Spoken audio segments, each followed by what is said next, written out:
Vous écoutez Alger Chaîne 3, le journal.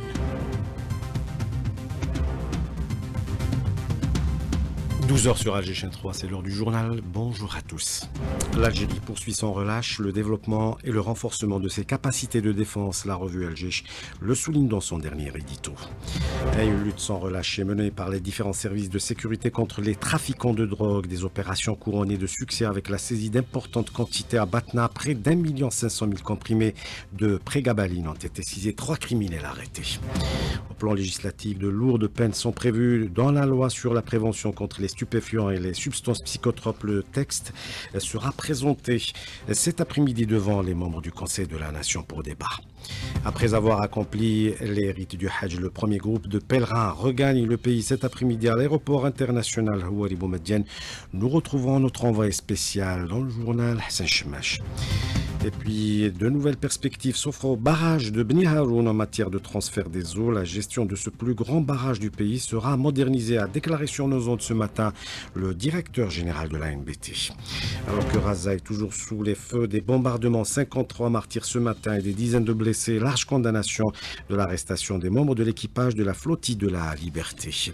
Et la question du Sahara occidental occupé par le Maroc depuis 1975, elle sera en débat ce mardi devant le comité de décolonisation de l'ONU. Le football à suivre, le match amical des Verts face à la Suède à Stockholm à 18h en direct sur les ondes de la chaîne 3. Un vrai test pour les joueurs de Petkovic. Bonjour à tous. Le dernier édito de la revue Alger souligne que l'Algérie poursuit sans relâche le développement et le renforcement de ses capacités de défense. L'édito qui met en avant également les défis actuels et futurs à relever dans un monde en proie à des tensions. Samir Alloun. L'Algérie poursuit sans relâche le développement et renforcement de ses capacités défensives pour la construction d'une armée forte qui a franchi d'importants pas vers la modernisation afin de rester en permanence le bouclier protecteur de la nation, garant de son unité, de sa souveraineté et de son indépendance, suivant ainsi le chemin forgé par l'armée de libération nationale avec le même esprit et détermination. Cette démarche a été mise en lumière par le président de la République lors de sa supervision du défilé militaire organisé en novembre 2024 à l'occasion de la célébration du 70e anniversaire de l'éclosion de notre glorieuse révolution de libération, des réalisations qui ont permis à l'ANP d'atteindre des niveaux de modernité, de développement et d'efficacité opérationnelle, et ce à tous les niveaux et domaines. Les résultats qualitatifs obtenus sur le terrain ont démontré le niveau de compétence et d'efficacité atteint par l'armée nationale populaire grâce à l'entraînement, l'acquisition des derniers équipements et armements, la maîtrise des technologies avancées et complexes, ainsi que des exercices menés à munitions réelles dont les dernier était l'exercice tactique Al-Hisn al-Mania 2025 sur le territoire de la 3e région militaire et Somoud 2025 dans la 2e région militaire. Outre son engagement ferme dans la lutte contre le terrorisme et la criminalité transnationale organisée, l'approche globale de l'Algérie va plus loin en englobant la dimension économique à travers la promotion du développement dans son environnement régional, en apportant une aide humanitaire et financière à travers des projets de développement régional contribuant à contrecarrer tous les plans visant à saper la sécurité et la stabilité de la région. Conclut la revue L'Jish. Et les différents services de sécurité sont mobilisés et luttent sans relâche contre les trafiquants de drogue. Des opérations couronnées de succès avec la saisie d'importantes quantités. La dernière en date à Batna, au plus d'1,5 million comprimés de prégabalines. Saisie 3 criminels arrêtés dimanche dernier. Petit Aladoun. Dans le cadre de la lutte contre le narcotrafic, une importante opération a été menée avant-hier par les éléments de l'ANP en coordination avec les douanes au niveau de Batna. 3 criminels ont été arrêtés et un camion-citerne transportant près de 1,5 million de comprimés psychotropes de type prégabaline. Les forces de sécurité ont également récupéré la somme de 5 millions de dinars. De leur côté, les éléments de la gendarmerie nationale ont démantelé hier un réseau de trafic de cocaïne. L'opération a permis de saisir plus de 4 kg de cocaïne et 2 individus ont été arrêtés. Ces opérations viennent s'ajouter au bilan du premier semestre 2025, communiqué par les douanes, faisant état de la saisie de plus de 3 tonnes de kiff traités à l'échelle nationale. Autant de résultats qui témoignent de la mobilisation constante et de la coordination exemplaire entre les différents corps de la sécurité, la détermination de l'État à lutter contre les réseaux criminels criminel organisé est également mis en avant en protégeant la société des fléaux liés aux drogues. Et au plan législatif, le texte de loi relatif à la prévention contre les stupéfiants et les substances psychotropes sera présenté cet après-midi devant les membres du Conseil de la Nation pour débat. À l'ouverture de la session, le président du Conseil de la Nation, Azouz Nasri, a saisi l'occasion pour féliciter les pèlerins qui seront de retour à partir de cet après-midi au niveau des aéroports du pays. On écoute le président du Conseil de la Nation. Je saisis l'occasion de cette session du Conseil de la Nation pour adresser à l'ensemble de nos pèlerins mes plus chaleureuses félicitations. J'adresse également mes félicitations pour l'obtention pour la deuxième année consécutive du prix d'or du Beit Muslim. Cette récompense est à la fois une reconnaissance divine et une consécration humaine et elle reflète sans aucun doute la volonté constante et les orientations éclairées du président de la République pour garantir des conditions matérielles et morales confortables et adéquates à nos pèlerins. Et c'est le grand jour donc, pour les pèlerins algériens. Après avoir accompli les rites du Hajj, le premier groupe regagnera le pays cet après-midi à l'aéroport international Houari Boumediene. Et sans plus tarder, on retrouve notre envoyé spécial Hassan Chemash pour l'ambiance sur place. Bonjour Hassan. Brahim Azouz, bonjour. Vous venez de le dire, Brahim Azouz, le premier groupe de pèlerins regagnera le pays exactement à 13h30 à bord de la compagnie Air Algérie. Le groupe est composé de 271 pèlerins. Il faut dire, Brahim Azouz, qu'ici, au niveau de l'aéroport international, les services de l'aéroport ont mis en place les conditions, les mesures nécessaires pour accueillir dans de bonnes conditions ces pèlerins après avoir accompli le pèlerinage. Avec nous, le directeur général de l'aéroport Houari Boumediene, M. Medjouni. M. Medjouni, je disais que l'aéroport a mis en place un dispositif spécial. Pouvez-vous nous parler de ce dispositif, M. Medjouni? D'abord, bonjour, et puis bonjour à vos auditeurs de la chaîne 3. Aujourd'hui, on est le 10 juin, première arrivée qui est prévue à 13h30 d'un vol AH Air Algérie avec 271 pèlerins à bord. Nous leur souhaitons d'abord une excellente arrivée dans d'excellentes conditions de santé. Et pour cela, on a mis tout un dispositif, comme vous voyez devant vous. Donc, il y aura des fanions qui vont être distribués, beaucoup de fleurs aussi pour les attendre. C'est une façon à nous de marquer aussi l'événement avec l'office du Hajj et de la Umrah. Il y aura des rafraîchissements qui vont être aussi distribués à ces Hajjaj qui arrivent après 6 heures de vol et plus. Donc le dispositif, quand vous voyez, tous les chariots sont en place, tous les tapis sont fonctionnels. Et vous avez même pensé aux familles, hein, familles de ces pèlerins. Les familles de ces pèlerins, justement, ils vont trouver sur place, parce qu'ils ne rentrent pas, donc ils vont trouver tout ce qui est camion snack, les distributeurs automatiques de boissons, il y a les sanitaires qu'on a aménagés dans les parkings, il y a les salles de prière aussi pour ces gens-là qui viennent de loin, qui attendent. Donc il y a la contribution aussi du Croissant Rouge algérien, comme vous les avez vus. C'est eux qui vont essayer d'aider un peu les pèlerins à prendre possession de leur bagage, à identifier leur bagage. Il y a le bagage, il y a l'autre, c'est qui complique un peu les choses pour que le pèlerin retrouve un peu tout son partage. Donc on est là pour ça. Il y a les équipes médicales aussi, parce que vous savez, c'est souvent à l'arrivée des pèlerins qu'on découvre des problèmes de santé chez certains pèlerins par fatigue. Donc toute l'équipe médicale, elle est là aussi mobilisée. Les services de douane, ils sont renforcés. Les services de police sont renforcés. Donc nous pensons, Inch'Allah, battre les records de l'année dernière. On a atteint les 33 minutes pour remettre les bagages et la sortie du pèlerin. Nous sommes tous mobilisés pour que cette année, ça sera encore meilleur. Parfait. D'autres vols pour la journée d'aujourd'hui? Oui, il y aura un deuxième vol juste après. C'est la SV. C'est pratiquement 400 passagers. C'est 380 passagers, la Saoudia. Et après, le soir aussi, il y aura un autre vol AH aussi en soirée, aussi avec le même nombre de 250 passagers. Monsieur Medjouni, merci beaucoup, merci d'avoir répondu à nos questions. Brahim Azouz, à vous l'antenne. Merci Hassan Chemash. Vous étiez en direct avec nous depuis l'aéroport international Houari Boumediene à Alger. Et c'est le plus grand barrage du pays, le barrage de Bni Haroun, qui alimente 6 wilayas et quelques communes de Bodj Bouararij. Sa capacité dépasse les 1 milliard de mètres cubes.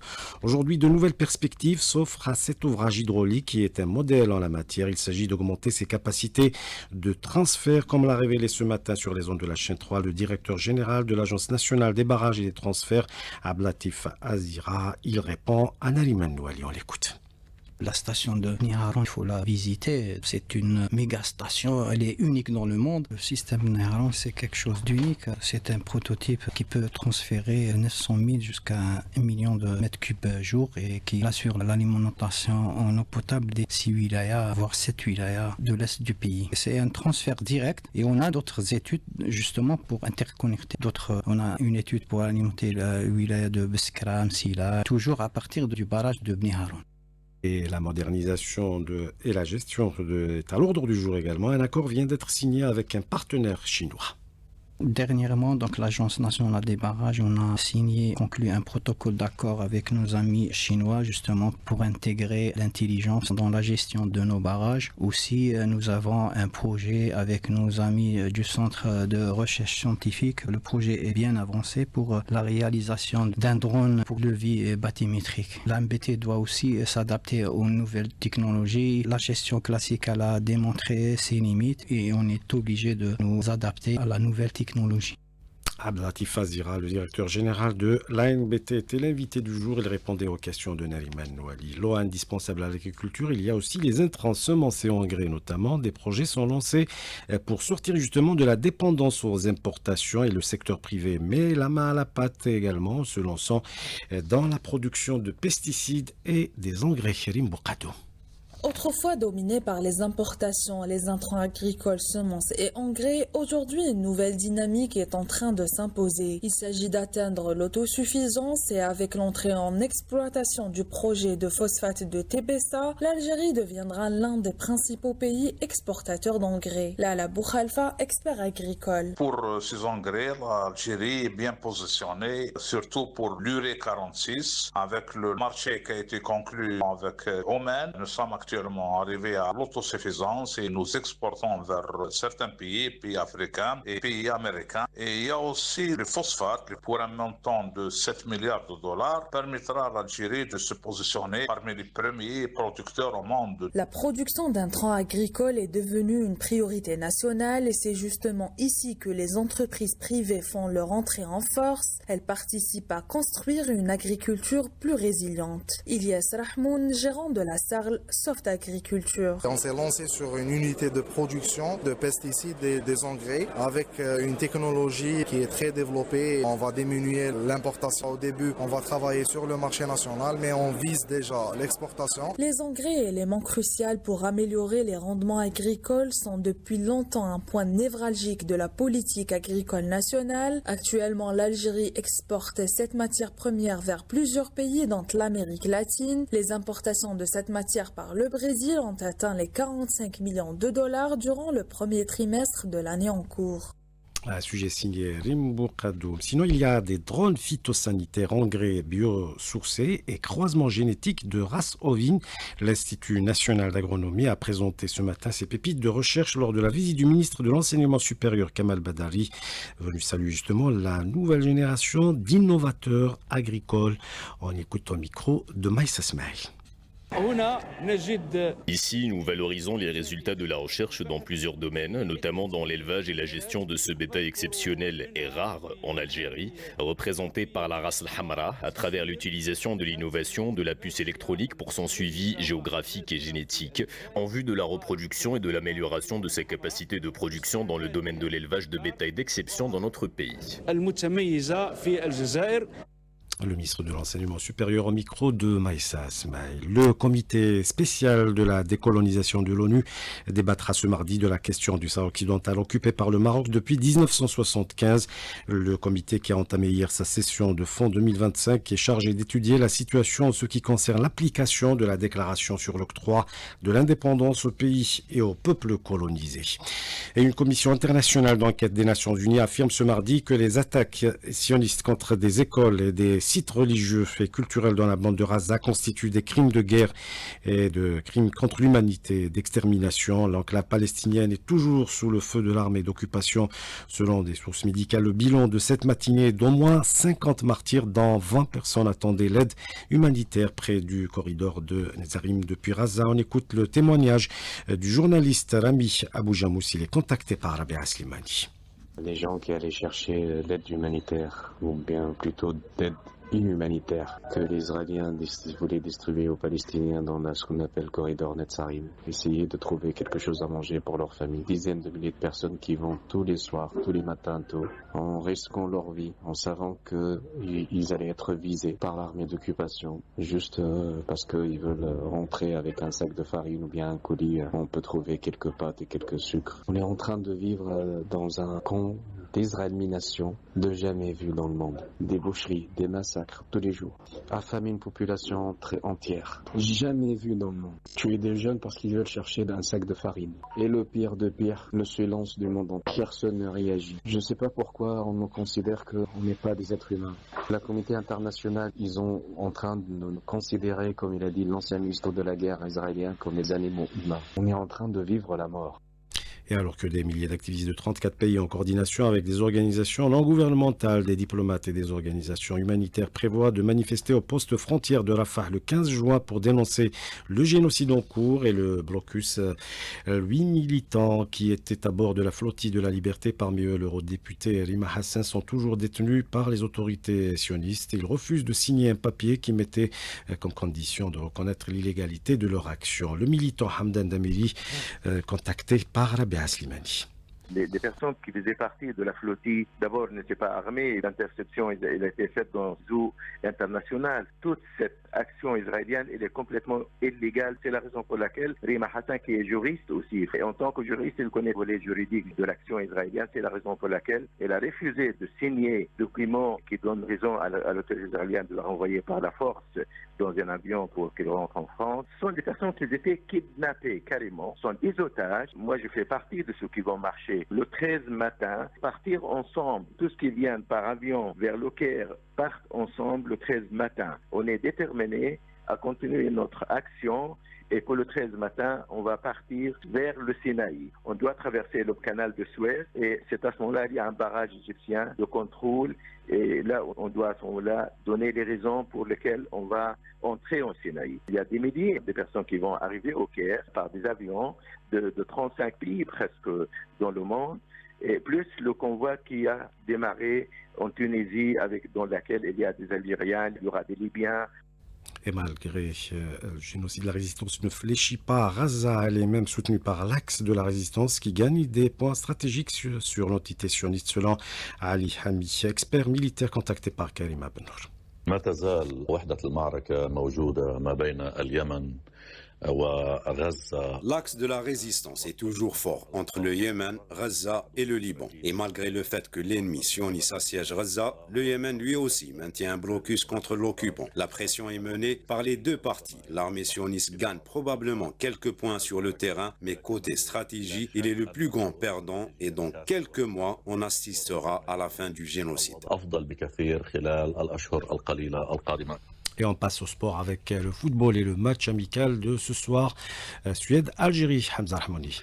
Ultime réputation pour le protégé de Vladimir Petkovic avant la reprise des éliminatoires de la Coupe du Monde prévue en septembre prochain et la réception du Botswana ainsi que le déplacement à Conakry pour affronter la Guinée. Ce sera un match également important pour les Verts afin de préparer la phase finale de la CAN. Le coup d'envoi de cette rencontre sera donné à 18h à Stockholm. Les Verts qui seront privés des services de 3 joueurs, Mohamed Amin Amouarin, Youssef Belaili et Amin Tougaï. Par contre, on note le retour de Ryan Aït-Nouri dans le groupe après avoir signé à Manchester City. Voilà, un match qui sera retransmis en direct sur les ondes de la chaîne 3 à partir de 18h. Merci de votre attention. C'est la fin de ce journal, la météo. Karim Abnour, mais ça sera après Adel.